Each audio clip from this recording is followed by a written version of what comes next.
હે પરીક્ષિત રાજા, ત્યાર પછી ગોકુળની અંદર એક સુખિયા નામની માલણ હતી અને એ સુખિયા માલણને સંતાન નહોતું, દીકરા દીકરી નતા. ગોકુળના ગોર મહારાજ પાસે ગઈ, વાત કરી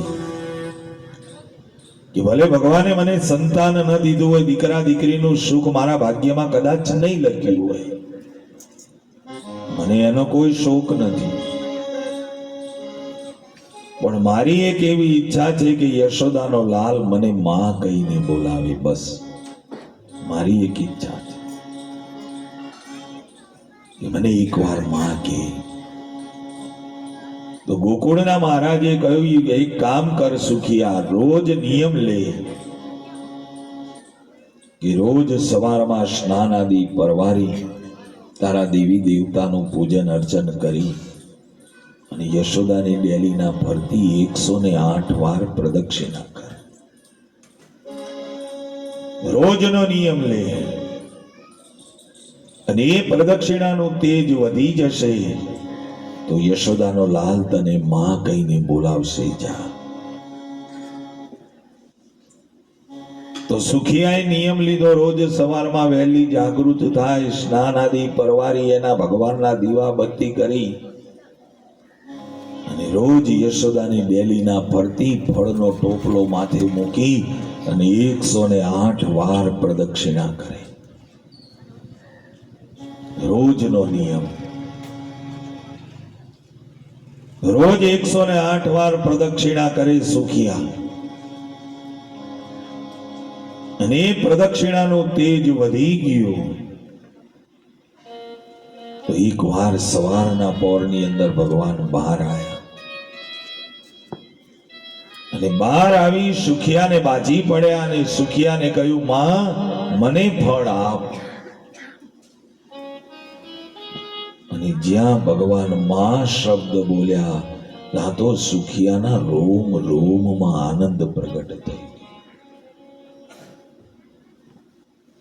સુખિયા વારંવાર ભગવાનને કહી રહી છે કે હજુ એક વાર મને માં કહીને બોલાવો, હજુ એક વાર મને માં કહીને બોલાવો. તો ભગવાન સુખિયાની વારંવાર ઈચ્છા પૂરી કરી રહ્યા છે. ભાગવતજી એવું કહે છે ભાઈ કે યથા મામ ભજે, યથા મામ ભજે, જે ભાવે તમે ભગવાનને ભજો એ ભાવે ભગવાન તમને ફળ આપે, તમારી ઈચ્છા પૂરી કરે. સુખિયાને માતૃત્વની ભાવના જાગી કે ભગવાન મને માં કહીને બોલાવે, યશોદાનો લાલ મને માં કહીને બોલાવે, તો ભગવાને એની એ ઈચ્છા પૂરી કરી. પરીક્ષિતને મુક્તિની ઈચ્છા હતી તો ભાગવત ભગવાને એને મુક્તિ આપી. યથા મામ ભજે, જેવો આપણો ભગવાન પ્રત્યેનો ભાવ. સુખિયાને માતૃત્વની ભાવના જાગી તો ભગવાન વારંવાર સુખિયાને માં માં કહીને બોલાવી રહ્યા છે. સુખિયા થોડી હસી.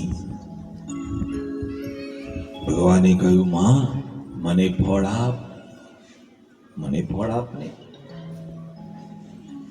તો સુખિયાએ કહ્યું, એમને એમ ના આપું, જા થોડું અનાજ લઈ આવો. તો ભગવાન સુપડામાં અનાજ લાયા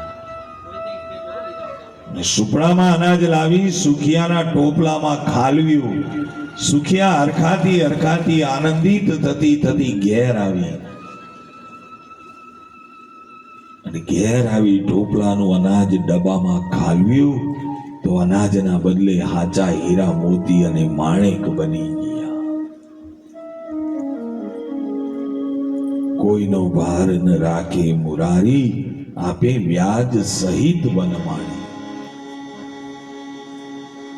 હે પરીક્ષિત, સુખિયા માલણની કથા મેં તને કહી કે ભગવાને એની ઈચ્છા પૂરી કરી. એક દિવસ સવારના પોરની અંદર યમુના નદીના કિનારે કદમના ઝાડ નીચે ભગવાન બંસી વગાડતા હતા.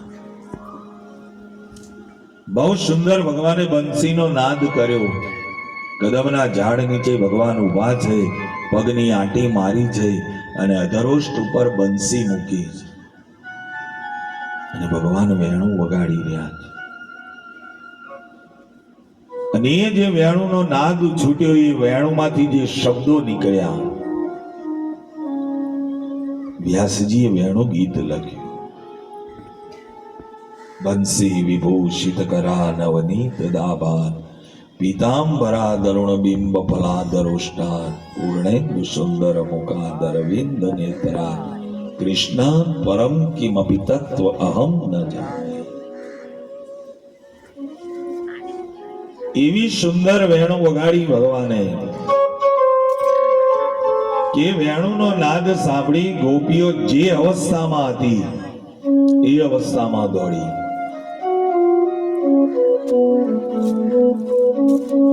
કેટલીક ગોપીઓ લોટ બાંધતી હતી તો લોટ બાંધતા બાંધતા એવા ને એવા હાથે દોડી.